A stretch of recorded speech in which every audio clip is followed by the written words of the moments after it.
Hello friends, welcome back to पढ़ाई की पोथी। आई होप कि आप सभी स्वस्थ होंगे, मस्त होंगे, बेहतर होंगे और निरंतर अपनी तैयारी के माध्यम से सफलता का मार्ग प्रशस्त कर रहे होंगे। तो चलिए स्टार्ट करते हैं आज के सेशन को, जिसमें हम डिस्कस करने वाले हैं भारतीय संविधान और राज्य व्यवस्था के अति महत्वपूर्ण प्रश्नों को, जो आपके सभी कॉम्पिटेटिव एग्जाम के लिए बहुत ही ज़्यादा बेनिफिशियल होने वाले हैं। तो वीडियो को स्टार्ट करने से पहले अगर आप चैनल पर नए हैं तो फटाफट से इसे सब्सक्राइब करें, बेल आइकन को प्रेस करें, ताकि आगे आने वाली वीडियो की सभी नोटिफिकेशन आप तक पहुँच सकें। आज का हमारा पहला प्रश्न है कि भारतीय संविधान की रचना में निम्नोक्त में से किसने सर्वाधिक गंभीर प्रभाव छोड़ा है। बात की जाए कि भारतीय संविधान में जो सबसे अधिक प्रभाव देखने को मिलता है वह किसका मिलता है, तो ऑप्शन आपके सामने है कि ऑप्शन ए है ब्रिटिश संविधान का, ऑप्शन बी है संयुक्त राज्य अमेरिका के संविधान का, ऑप्शन सी है आयरलैंड के संविधान का, ऑप्शन डी है भारत शासन अधिनियम या भारत सरकार अधिनियम 1935 का। तो यहाँ पर आपका राइट आंसर होगा option number D is the right answer कि भारतीय संविधान पर जिसका सबसे ज़्यादा प्रभाव देखने को मिलता है वह है भारत सरकार अधिनियम 1935। यहाँ के कुछ एक्ट को और बहुत सारी चीज़ों को हूबहू भारतीय संविधान में ले लिया गया है। बात की जाए संयुक्त राज्य अमेरिका की, तो अमेरिका के संविधान में भारत में जो लिया गया है वह भारतीय संविधान में लिया गया है मौलिक अधिकारों को। तो मौलिक अधिकारों को अमेरिका के संविधान से लिया गया है। आयरलैंड से हमारे नीति निर्देशक तत्व लिए गए हैं। तो इस प्रकार संविधान को उधार का थैला भी कहा जाता है। तो ये जितने भी इंपॉर्टेंट क्वेश्चन थे वो आपके कंप्लीट होते हैं। नेक्स्ट प्रश्न की तरफ बढ़ेंगे और अगला प्रश्न है कि जुलाई 1946 में स्थापित संविधान सभा के सदस्यों में निम्नलिखित में से कौन शामिल नहीं था। तो कैबिनेट मिशन का गठन किया गया था संविधान का निर्माण करने के लिए वर्ष 1946 में। उस समय जो संविधान सभा के सदस्य थे उनमें जो एक सदस्य नहीं थे उन्हें आपको बताना है। तो option A doctor Rajendra Prasad, B है के एम मुंशी, सी है महात्मा गांधी और डी है अबुल कलाम आज़ाद। तो डॉक्टर राजेंद्र प्रसाद, के एम मुंशी और अबुल कलाम आज़ाद ये संविधान सभा के सदस्य थे, जबकि महात्मा गांधी संविधान सभा के सदस्य नहीं थे। तो option number C is the right answer. Next प्रश्न है कि भारत की संविधान सभा गठित करने का आधार क्या था। जो भारत की संविधान सभा थी उसके गठन का आधार क्या था, ये प्रश्न मैंने अभी अभी व्याख्या में लिया था, तो आई होप कि आप इसका उत्तर कर पाएंगे। पहला ऑप्शन है आपके सामने भारतीय राष्ट्रीय कांग्रेस का प्रस्ताव था, बी है कैबिनेट मिशन का प्लान 1946 का था, या भारतीय स्वतंत्रता अधिनियम 1947 के आधार पर संविधान सभा गठित की गई थी, या ऑप्शन डी है आपके सामने भारतीय डोमिनियन के प्रांतीय राज्य विधानमंडलों के प्रस्ताव के द्वारा विधानसभा को गठित किया गया था। तो यहाँ पर आपका राइट आंसर हो जाएगा option number B is the right answer. मार्च 1946 में कैबिनेट मिशन की संस्तुति के आधार पर संविधान सभा का गठन किया गया था, और इसके जो प्रमुख 3 सदस्य थे संविधान वो कैबिनेट मिशन के, वह थे आपके सर स्टेफोर्ड क्रिप्स और पैथिक लॉरेंस और अलेक्जेंडर। ये जो है आपके 3 सदस्य किसके थे, कैबिनेट मिशन के थे। तो यहाँ से आपके जो 2 से 3 प्रश्न थे वे कंप्लीट होते हैं। नेक्स्ट प्रश्न है आपका, स्वतंत्र भारत की लोकसभा का पहला अध्यक्ष कौन था। जो स्वतंत्र भारत की प्रथम लोकसभा आयोजित की गई थी उसके प्रथम अध्यक्ष कौन थे। ऑप्शन ए है हुकुम सिंह, बी है बलीराम भगत, सी है रवि राय और डी है जीवी मवलांकर। तो स्वतंत्र भारत की प्रथम लोकसभा के अध्यक्ष जो थे वह थे option number D is the right answer, जीवी मवलांकर, गणेश वासुदेव मवलांकर। इनका पूरा नाम भी कभी कभी पूछ लिया जाता है। और वर्तमान में जो लोकसभा के अध्यक्ष हैं वह कौन है, ये आप मुझे कमेंट बॉक्स में बताएंगे। अगला प्रश्न है कि भारत की संविधान सभा का संवैधानिक सलाहकार कौन था। ऑप्शन ए है डॉक्टर राजेंद्र प्रसाद, बी है बी.आर. अम्बेडकर, सी है बी.एन. राव और डी है के.एम. मुंशी। तो संविधान सभा के जो संवैधानिक सलाहकार नियुक्त किए गए थे वह थे sir B N. Rau. Option number C is the right answer. Doctor Rajendra Prasad की बात की जाए तो ये आपके संविधान सभा के सदस्य के अंतर्गत नियुक्त किए गए थे। और बी.आर. अम्बेडकर कौन थे, तो इन्हें संविधान सभा की संविधान सभा की जो ड्राफ्टिंग कमेटी बनाई गई थी उसके अध्यक्ष के रूप में इन्हें नियुक्त किया गया था। किसे, तो बी.आर. अम्बेडकर को। और के.एम. मुंशी उसके कौन थे, सदस्य के रूप में थे। और बी.एन. राव संवैधानिक सलाहकार के रूप में नियुक्त किए गए थे। तो ये सभी प्रश्न आप अच्छे से याद रखेंगे। अगला प्रश्न है आपके सामने कि भारतीय संविधान अपनाया गया था, जो भारत का संविधान है वह कब अपनाया गया था। ऑप्शन ए है 26 जनवरी 1950 को, बी है 26 जनवरी 1949 को, सी है 26 नवंबर 1949 को, डी है 31 दिसंबर 1949 को। तो भारतीय संविधान की बात की जाए तो प्रश्न आपसे यहाँ से 2 प्रकार से पूछा जा सकता है। पहला प्रश्न आपसे पूछा जाएगा कि संविधान सभा के द्वारा संविधान को कब अपनाया गया था। तो संविधान सभा के द्वारा संविधान को कब अपनाया गया था, तब आपका आंसर हो जाएगा 26 नवंबर 1949 को। या संविधान बन करके कब तैयार हुआ था, तो वहाँ पर भी आपका उत्तर क्या हो जाएगा 26 नवंबर 1949 को। लेकिन आपसे यदि प्रश्न कर लिया जाए कि संविधान सभा के द्वारा नहीं बल्कि संविधान कब अपनाया गया था, मीन्स पूरी जनता को संविधान कब समर्पित किया गया था, तो वहाँ आपका उत्तर हो जाएगा option number A is the right answer 26 जनवरी 1950 को। दोनों ही प्रश्नों में एक मूल अंतर है जिसे आप अच्छे से समझ लीजिएगा कि संविधान बन करके कब तैयार हुआ 26 नवंबर 1949 को। संविधान सभा के द्वारा संविधान कब अपनाया गया 26 नवंबर 1949 को। लेकिन यदि प्रश्न कर दिया जाए कि संविधान को कब लागू किया गया, तो 26 जनवरी 1950 को। संविधान को कब अपनाया गया, तो 26 जनवरी 1950 को। और संविधान को कब जनता को समर्पित किया गया, तो 26 जनवरी 1950 को। यहाँ से आप अपना प्रश्न अच्छे से कंफर्म कर लेंगे। नेक्स्ट प्रश्न है कि भारत का प्रथम उप प्रधानमंत्री कौन था। ऑप्शन ए है मोरारजी देसाई, बी है वल्लभ भाई पटेल, सी है गोविंद वल्लभ पंत और डी है देवीलाल। तो भारत का पहला उप प्रधानमंत्री कौन था, option number B is the right answer Vallabh Bhai Patel. यह कौन थे, आपके भारत के प्रथम उप प्रधानमंत्री थे। और मोरारजी देसाई के नाम पे जो रिकॉर्ड है वह है आपका सर्वाधिक बजट किसके द्वारा पेश किए गए। तो सबसे अधिक जो 10 बार बजट प्रस्तुत करने का जो गौरव है वह प्राप्त हुआ था मोरारजी देसाई को। तो ये प्रश्न भी आपसे पूछा जाता है कि सर्वाधिक बार बजट किसने प्रस्तुत किया, तो मोरारजी देसाई ने। कितने बार, तो 10 बार। और भारत के प्रथम प्रधानमंत्री कौन थे, तो वह थे आपके वल्लभ भाई पटेल। नेक्स्ट देखेंगे अगला प्रश्न। निम्नलिखित में से भारतीय संविधान सभा का अध्यक्ष कौन था। तो संविधान सभा के अध्यक्ष की बात की जाए तो ऑप्शन ए है डॉक्टर राजेंद्र प्रसाद, बी है जवाहरलाल नेहरू, सी है एम ए जिन्ना और डी है लाल बहादुर शास्त्री। तो भारतीय संविधान सभा के जो अध्यक्ष थे वह थे आपके option number A is the right answer doctor Rajendra Prasad. और अगर बात की जाए कि संवैधानिक सलाहकार कौन थे, वहाँ पर आपका राइट आंसर हो जाएगा वी.एन. राव। तो संविधान सभा के संवैधानिक सलाहकार कौन थे, वी.एन. राव। जबकि संविधान सभा के अध्यक्ष कौन थे, तो डॉक्टर राजेंद्र प्रसाद। नेक्स्ट प्रश्न है भारत के पहले राष्ट्रपति के रूप में डॉक्टर राजेंद्र प्रसाद का चुनाव किया गया था। जो भारत के पहले राष्ट्रपति बनने का गौरव प्राप्त हुआ था वह प्राप्त हुआ था डॉक्टर राजेंद्र प्रसाद को, जो कि संविधान सभा के अध्यक्ष भी थे। और इन्हें किस प्रकार चुना गया था, ऑप्शन ए है निर्वाचक मंडल द्वारा, बी है भारत की जनता द्वारा, सी है संविधान सभा द्वारा और डी है संसद द्वारा। तो इनका जो सर्वप्रथम चुनाव किया गया था वह किया गया था option number C is the right answer संविधान सभा के द्वारा।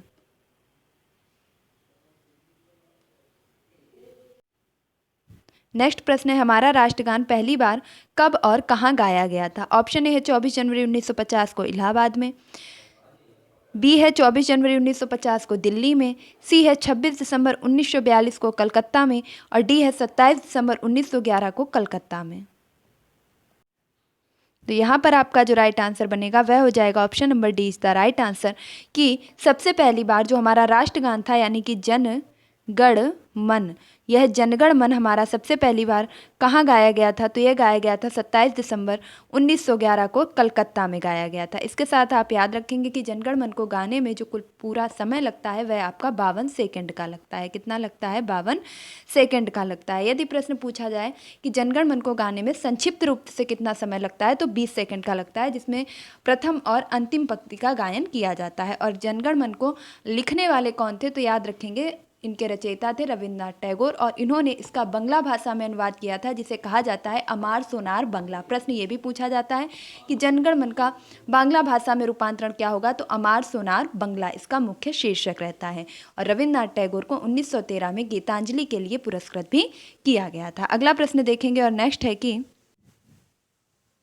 स्वतंत्र भारत की निम्नलिखित में से कौन सी महिला किसी राज्य की पहली राज्यपाल थी।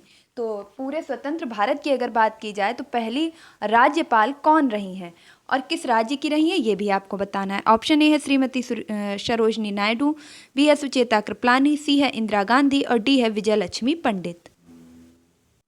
तो यहाँ पर जो आपका राइट आंसर बनेगा कि स्वतंत्र भारत की पहली महिला राज्यपाल कौन रही हैं, तो option number B is the right answer, option number A is the right answer. Bharat की प्रथम महिला राज्यपाल बनी थी श्रीमती सरोजनी नायडू। और यह किस राज्य की बनी थी, तो याद रखेंगे यह उत्तर प्रदेश राज्य की प्रथम महिला राज्यपाल बनी थी और इसके साथ साथ ये पूरे भारत की भी राज्यपाल बनने वाली प्रथम महिला रही हैं। अगर सुचेता कृपलानी की बात की जाए तो सुचेता कृपलानी आपकी पहली महिला रही हैं और वो भी किस रूप में रही हैं, तो आप याद रखेंगे कि ये भारत की पहली महिला मुख्यमंत्री रही हैं। तो भारत की पहली महिला मुख्यमंत्री बनने का गौरव किसे प्राप्त हुआ है, तो सुचेता कृपलानी को। और ये भी कहाँ की बनी है, तो उत्तर प्रदेश की ही बनी है। श्रीमती इंदिरा गांधी भारत की प्रथम महिला जो है प्रधानमंत्री बनने का इन्हें गौरव प्राप्त हुआ है। श्रीमती इंदिरा गांधी जी को भारत की प्रथम महिला प्रधानमंत्री बनने का गौरव प्राप्त हुआ है। और इसी के साथ साथ जो श्रीमती विजया लक्ष्मी पंडित हैं, इनको गौरव प्राप्त हुआ है संयुक्त राष्ट्र संघ की प्रथम महिला भारतीय राजदूत इन्हें नियुक्त किया गया था। तो यहाँ से जो आपके चारों ऑप्शन थे वह लगभग कंप्लीट होते हैं। तो एक बार फिर से इन्हें रिकॉल करेंगे। भारत की प्रथम महिला प्रधानमंत्री इंदिरा गांधी, प्रथम महिला मुख्यमंत्री सुचेता कृपलानी कहाँ की रहीं, उत्तर प्रदेश की रहीं। प्रथम महिला राज्यपाल सरोजनी नायडू कहाँ की रहीं, उत्तर प्रदेश की रहीं। और प्रथम महिला संयुक्त राष्ट्र संघ में राजदूत नियुक्त की गई भारत की वह थी श्रीमती विजया लक्ष्मी पंडित जी। इसके साथ साथ आप याद रखेंगे कि भारत की प्रथम महिला राष्ट्रपति रहने वाली थी प्रतिभा देवी पाटिल, और वर्तमान में भी महिला राष्ट्रपति हैं जिनका नाम है द्रौपदी मुर्मू। तो ये थे आपके प्रथम महिला से महत्वपूर्ण प्रश्न। अगला प्रश्न देखेंगे कि प्रश्न है भारतीय संविधान लागू किया गया। ऑप्शन ए 26 जनवरी 1950 को, बी है 26 जनवरी 1952 को, सी है 15 अगस्त 1948 को, डी है 26 नवंबर 1949 को। तो संविधान बनकर के तैयार हुआ था 26 जनवरी 1949 को, जबकि इसे लागू किया गया था 26 जनवरी 1950 को। तो option number A is the right answer. Next प्रश्न है कि भारत में दल रहित लोकतंत्र का प्रस्ताव किसने रखा था। तो भारत में दल रहित लोकतंत्र का प्रस्ताव रखने वाले थे। ऑप्शन है जयप्रकाश नारायण, बी है महात्मा गांधी, सी है विनोबा भावे और डी है S.A. डांगे। तो option number A is the right answer. Bharat में दल रहित लोकतंत्र का प्रस्ताव रखने वाले थे जयप्रकाश नारायण। इसके साथ साथ इन्हें सर्वोदय योजना का जनक भी कहा जाता है कि सर्वोदय योजना किसने चलाई थी, तो जयप्रकाश नारायण जी के द्वारा इसे चलाया गया था। अगला प्रश्न है B.R. अम्बेडकर ने संविधान का हृदय और आत्मा किसे कहा था। ऑप्शन ए है समानता के अधिकार को, बी है शोषण के विरुद्ध अधिकार को, सी है संवैधानिक उपचारों के अधिकार को और डी है धर्म की स्वतंत्रता के अधिकार को। तो समानता के अधिकार की बात की जाए, इसका वर्णन संविधान के अनुच्छेद 14 से लेकर के 18 के बीच किया गया है, जिसमें आपके समानताएं वर्णित की गई हैं। जैसे विधि के समक्ष समानता अनुच्छेद 15 के अंतर्गत, अनुच्छेद 14 के अंतर्गत विधि के समक्ष समानता, अनुच्छेद 15 के अंतर्गत लिंग जाति के आधार पर समानता, भेदभाव नहीं किया जाएगा। 16 में लोक नियोजन के संबंध में समानता, 17 में अस्पृश्यता का अंत और 18 में उपाधियों का अंत। बात की जाए शोषण के विरुद्ध अधिकार, ये आपका वर्णित किया गया है अनुच्छेद 23 और 24 के अंतर्गत शोषण के विरुद्ध के अधिकार को वर्णित किया गया है, जिसमें 23 में मानव के साथ दुर्व्यापार, बलात्कार निषेध और अनुच्छेद 24 के अंतर्गत 14 वर्ष से कम आयु के बच्चों को कारखाने में कार्य करने से रोक जो है लगाई गई है।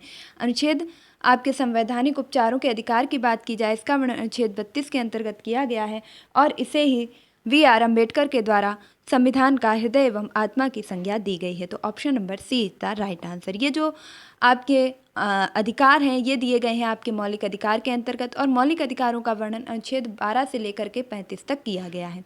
इसके अंतर्गत ही आपके समानता का अधिकार, शोषण के विरुद्ध अधिकार, अल्पसंख्यकों के विशेष अधिकार, धार्मिक स्वतंत्रता का अधिकार और संवैधानिक उपचारों का अधिकार मिला करके 6 अधिकार आपको दिए जाते हैं। अगले प्रश्न की तरफ बढ़ते हैं। प्रश्न है भारतीय संविधान सभा ने किस वर्ष कामकाज प्रारंभ किया था, यानी कि भारतीय संविधान सभा के द्वारा जो संविधान बनाने का कामकाज है किस वर्ष से प्रारंभ किया गया था। ऑप्शन ए है 1945 से, बी है 1946 से, सी है 1947 से और डी है 1948 से। तो option number B is the right answer. 1946 से जो कैबिनेट मिशन आपका आया था, गठित किया गया था, उसके आधार पर ही संविधान सभा का गठन किया गया था वर्ष 1946 से। अगला प्रश्न है संसद के केंद्रीय कक्ष में संविधान सभा की पहली बैठक कब हुई थी। तो संविधान सभा की पहली बैठक कब हुई थी, प्रश्न आपसे ये पूछा जाएगा। ऑप्शन ए है 8 सितंबर 1946 को, बी है 9 अक्टूबर 1947 को, सी है 9 नवंबर 1947 को, डी है 9 दिसंबर 1946 को। तो संविधान सभा की जो प्रथम बैठक हुई थी वह हुई थी 9 दिसंबर 1946 को।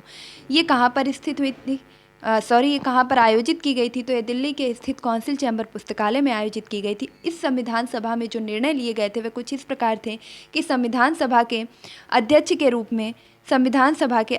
रूप में जो कि कैसे थे, अस्थायी, तो संविधान सभा के अस्थायी अध्यक्ष के तौर पर डॉक्टर सच्चिदानंद सिन्हा को चुना गया था। कब चुना गया था, तो 9 दिसंबर 1946 की बैठक में। इसके साथ साथ पाकिस्तान के लिए अलग संविधान की मांग भी की गई थी और पाकिस्तान शब्द चौधरी रहमत अली के द्वारा दिया गया था। तो 9 दिसंबर 1946 को संविधान सभा की प्रथम बैठक, 11 दिसंबर 1946 को संविधान सभा की द्वितीय बैठक और 13 दिसंबर 1946 को संविधान सभा की तृतीय बैठक आयोजित की गई थी। तो इस प्रकार संविधान की कुल 3 बैठकें हुई थी। उन तीनों की तिथियां आप अच्छे से याद रखेंगे। 9 दिसंबर को अस्थायी अध्यक्ष के रूप में डॉक्टर सच्चिदानंद सिन्हा और 11 दिसंबर को स्थायी अध्यक्ष के रूप में डॉक्टर राजेंद्र प्रसाद को चुन लिया गया था। नेक्स्ट प्रश्न है आपके सामने, भारतीय संविधान की प्रारूपण समिति के अध्यक्ष कौन थे? प्रारूपण समिति या यहाँ पर आपको लिखा हुआ मिल सकता है ड्राफ्टिंग कमेटी। क्या लिखा हुआ मिल सकता है? Drafting committee. तो भारतीय संविधान की ड्राफ्टिंग समिति के अध्यक्ष कौन थे? ऑप्शन ए है डॉक्टर BR अम्बेडकर, बी है जवाहरलाल नेहरू, सी है डॉक्टर राजेंद्र प्रसाद, डी है JB कृपलानी। तो option number A is the right answer. भारतीय संविधान सभा की प्रारूप समिति के अध्यक्ष डॉक्टर BR अम्बेडकर को नियुक्त किया गया था। इसके साथ साथ संविधान सभा की प्रारूप समिति में कुल मिलाकर के 7 सदस्य थे। इन 7 सदस्यों के नाम आपके लिए महत्वपूर्ण हो जाते हैं और इस सदस्य में शामिल थे आपके BR अम्बेडकर। BR अम्बेडकर के साथ साथ थे N गोपाल स्वामी अयंगर, अल्लादी कृष्णा स्वामी अय्यर, कन्हैया मणिकलाल मुंशी, सैयद मोहम्मद सादुल्ला, N माधवराव और जिन इसके अलावा आपके साथ में सदस्य थे DP खेतान। और DP खेतान की मृत्यु बीच में ही हो गई थी 1948 में, जिसके कारण DP खेतान की जगह TT कृष्णामाचारी सदस्य बना लिए गए थे। तो आपसे प्रश्न किया जाएगा कि ड्राफ्टिंग कमेटी के सदस्य कितने थे? तो 7 सदस्य थे। कौन कौन से थे उनके नाम भी आपने जो है सुन लिए हैं। इसके साथ साथ इसके अध्यक्ष कौन थे? तो BR अम्बेडकर थे। आई होप कि आपको ये क्वेश्चन अच्छे से समझ में आ गया होगा। अगला प्रश्न देखेंगे। नेक्स्ट प्रश्न है, एकात्मक सरकार में समस्त ताकत किसके हाथ में होती है? जो एकात्मक सरकार होती है उसमें समस्त ताकत किसके हाथ में होती है? ऑप्शन ए स्थानीय सरकार, बी है केंद्रीय सरकार, सी है प्रांतीय सरकार और डी है पंचायत। तो केंद्रीय सरकार के हाथों में ही एकात्मक सरकार की सारी ताकत होती है। Option number B is the right answer. Next प्रश्न है, संविधान सभा की प्रारूप समिति के अध्यक्ष कौन थे? प्रश्न रिपीटेड है तो आप फटाफट से आंसर कीजिएगा। Option A BR Ambedkar, B C Rajagopalachari, C Rajendra Prasad, D Jawaharlal Nehru. तो संविधान सभा की प्रारूप समिति के अध्यक्ष कौन थे? Option number A is the right answer, doctor BR Ambedkar. Next प्रश्न है, भारत के किस प्रकार का लोकतंत्र है? जो भारत है उसमें किस प्रकार के लोकतंत्र को अपनाया गया है? ऑप्शन ए है प्रत्यक्ष, बी है राष्ट्रपति का लोकतंत्र, सी है प्रतिनिधियों का लोकतंत्र और डी है तानाशाही। तो देखिए यहाँ पर तानाशाही तो नहीं चलती है और सिर्फ राष्ट्रपति ही कोई निर्णय बिल्कुल भी नहीं ले सकता है। प्रत्यक्ष तो यहाँ पर राष्ट्रपति का जो है चुनाव भी नहीं होता है। तो option number C is the right answer. Bharat में प्रतिनिधियों का लोकतंत्र है, यानी कि जनता के द्वारा जो है यहाँ पर लोकतंत्र स्थापित किया जाता है। लोकतंत्र का अर्थ ही होता है कि जनता के द्वारा शासन करना। अगला प्रश्न है, निम्नलिखित में से कौन सा देश आधुनिक लोकतंत्र की स्थापना करने वाला प्रथम देश था? जो लोकतंत्र की स्थापना करने वाला पहला देश था वह कौन था? ऑप्शन ए है फ्रांस, बी है इंग्लैंड, सी है अमेरिका, डी है भारत। तो लोकतंत्र की स्थापना करने वाला पहला देश था option number C is the right answer, America. और अमेरिका के द्वारा ही भारत में क्या लिया गया है? अमेरिका के द्वारा भारत में ली गई है प्रस्तावना, इसके बाद लिया गया है मौलिक अधिकार। ये दोनों चीज़ें कहाँ से ली गई हैं? अमेरिका के संविधान से। संविधान के उद्घाटन के लिए 26 जनवरी को ही चुना गया था, क्योंकि जब हम आज गणतंत्र दिवस मनाते हैं तो 26 जनवरी को ही क्यों मनाते हैं? ऑप्शन ए है इसको शुभ दिन माना गया था, बाकी क्या सब अशुभ दिन थे, बेकार दिन थे। ऑप्शन बी है उस दिन 1942 में भारत छोड़ो आंदोलन शुरू किया गया था। नेक्स्ट है इस दिन कांग्रेस ने 1930 में स्वतंत्रता दिवस के रूप में मनाया था। ऑप्शन डी है इनमें से कोई नहीं। तो देखिए भारत छोड़ो आंदोलन जो था वह आपका 8 अगस्त 1942 की तरफ मनाया गया था। तो इस समय तो कोई ऐसा नहीं था कि आपका जो है यह तिथि पड़ी हो। बात की जाए शुभ दिन, बिल्कुल भी नहीं, इनमें से कोई नहीं, ये भी नहीं होगा। जबकि option number C is the right answer कि कांग्रेस ने 1930 में 26 जनवरी 1930 को स्वाधीनता दिवस के रूप में मनाया था और उसी दिन से निर्णय लिया गया था कि जब भी हमारा देश स्वतंत्र होगा तो स्वतंत्रता के बाद भी हम इस तिथि को याद रख सकें, इसीलिए हम आज भी 26 जनवरी के दिन ही अपना गणतंत्र दिवस मनाते हैं। अगला प्रश्न है भारतीय संविधान का निर्माता किसे माना जाता है? ऑप्शन ए है महात्मा गांधी को, बी है BR अम्बेडकर को, सी है जवाहरलाल नेहरू को और डी है BN राव को। तो बात की जाए संविधान की तो संविधान के जनक के रूप में, संविधान के निर्माता के रूप में और संविधान के पिता के रूप में, सभी रूप में यदि किसी को जाना जाता है तो वह एक ही नाम आता है। Option number B is the right answer, BR Ambedkar. सही बात की जाए तो कितने भी राजनेता रहे हों, कितने भी महान क्रांतिकारी रहे हों, लेकिन आज जो हमारे हकों की बात होती है वह सिर्फ़ और सिर्फ हमें हमारे हक दिलाने वाले थे बी आर अम्बेडकर। आज अगर स्त्री शिक्षा की कहीं बात होती है, आज अगर समानता की बात होती है, आज अगर न्यायप्रियता की बात होती है, आज अगर कानून पे हम सब लोग विश्वास कर पाते हैं, तो यह सब स्थापित करने वाले थे बी आर अम्बेडकर। और इन्होंने संविधान को बनाने के लिए 132 से ज़्यादा देशों के संविधान का जो है अध्ययन किया था। इसके साथ साथ आज तक के सबसे ज़्यादा पढ़े लिखे व्यक्तियों में अगर किसी का नाम आता है तो वह आता है बी आर अम्बेडकर का। इन्होंने बहुत सारी डिग्रियां हासिल कर रखी थी, जिन्हें अब हासिल कर पाना बहुत ही मुश्किल मालूम पड़ता है। अब तक के सबसे पढ़े लिखे व्यक्तियों में इन्हीं का नाम आता है। तो बी आर अम्बेडकर को किसी वर्ग से, समूह से जोड़कर नहीं, बल्कि एक व्यक्तित्व के रूप में देखना चाहिए। और बी आर अम्बेडकर ने हमारे देश के लिए बहुत कुछ अच्छा किया है, जिस कारण ही इन्हें हम संविधान का निर्माता कहते हैं। अगला प्रश्न देखेंगे और नेक्स्ट प्रश्न है कि भारतीय संविधान को अस्तित्व में आया, जो भारतीय संविधान है वह कब से अस्तित्व में आया। ऑप्शन ए है 15 अगस्त 1947 से, बी है 26 जनवरी 1950 से, सी है 26 जनवरी 1948 से, डी है 6 नवंबर 1948 से। तो जो भारतीय संविधान है वह 26 जनवरी 1950 को लागू किया गया और उसी दिन से यह अस्तित्व में आ गया और संविधान के द्वारा ही सारी चीज़ें घटित होने लगीं। अगला प्रश्न है और नेक्स्ट प्रश्न की तरफ बढ़ते हुए चलेंगे। प्रश्न है भारत के गणतंत्रीय दल की स्थापना किसने की थी। ऑप्शन है आपके सामने नंबूदरीपाद ने, बी है मुलजी वैश्य ने, सी है डॉक्टर बी आर अम्बेडकर ने, डी है श्रीपद डांगे ने। तो गणतंत्रीय दल की बात की जाए, यह स्थापना करने वाले थे option number C is the right answer, B R Ambedkar. Next प्रश्न है कि संविधान की मसौदा समिति के समक्ष प्रस्तावना किसके द्वारा प्रस्तुत की गई थी। जो प्रस्तावना है संविधान की वह किसके द्वारा प्रस्तुत की गई थी। ऑप्शन ए है जवाहरलाल नेहरू, बी है बी आर अम्बेडकर, सी है बी एन राव और डी है महात्मा गांधी। तो जो भारत की प्रस्तावना है, यह अगर बात की जाए तो मुख्य रूप से प्रस्तावना नहीं बल्कि 13 अगस्त 1946 को जब संविधान सभा की तृतीय बैठक आयोजित हुई थी, तो उस समय पंडित जवाहरलाल नेहरू ने एक उद्देश्य प्रस्ताव प्रस्तुत किया था, जिसे आगे चल करके जनवरी 1900 जो है आपके जब 13 दिसंबर 1946 को जवाहरलाल नेहरू ने इस उद्देश्य प्रस्ताव को प्रस्तुत किया था, उसके बाद 22 जनवरी 1947 को इस प्रस्ताव को स्वीकृति मिल गई थी और यही उद्देश्य प्रस्ताव आगे चल करके प्रस्तावना का रूप ले लेता है। तो आज जो प्रस्तावना है वह पूर्व में उद्देश्य प्रस्ताव हुआ करती थी। इसे प्रस्तावना के रूप में जो है, या कह सकते हैं उद्देशिका के रूप में कब स्वीकृति मिल गई थी, तो 22 जनवरी 1947 को। किसने प्रस्तुत किया था? जवाहरलाल नेहरू ने। Option number A is the right answer. संविधान सभा में यह किसने कहा था कि सरकारी नीति के निर्देशक सिद्धांत किसी बैंक के दे उस चेक की तरह है जिसका भुगतान अपनी सुविधा अनुसार करता है, जिसका भुगतान बैंक अपनी सुविधा अनुसार करता है। ऐसा कहने वाले कौन थे? ऑप्शन ए है के एम मुंशी, बी है बी आर अम्बेडकर, सी है ऑस्टिन, डी है के टी शाह। तो किसी बैंक में दे उस चेक की तरह है भारतीय संविधान की सरकारी नीतियाँ, जो कि जिसका भुगतान बैंक की अपनी सुविधा अनुसार करता है। ऐसा कहने वाले थे option number D is the right answer, के टी शाह। अगला प्रश्न है भारत में कैबिनेट मिशन के लिए भेजा गया था, जो कैबिनेट मिशन था उसके लिए किसे भेजा गया था। ऑप्शन ए एक राष्ट्रीय सरकार स्थापित करने के लिए, ऑप्शन बी है शक्ति के अंतरण के लिए, एक संवैधानिक व्यवस्था निश्चित करने के लिए, ऑप्शन सी है पाकिस्तान के लिए जिन्ना की मांग को स्वीकार करने के लिए कैबिनेट मिशन भेजा गया था, या ऑप्शन डी है भारत को आज़ादी देने से इनकार करने के लिए।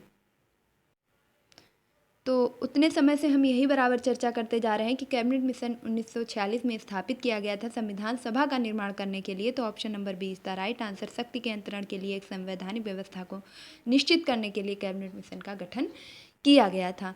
तो यहाँ पर आपके 29 क्वेश्चन कंप्लीट होते हैं। देन आज का हमारा जो लास्ट क्वेश्चन है वह आपके सामने है कि भारत की संविधान सभा किसके कहने पर बनाई गई थी।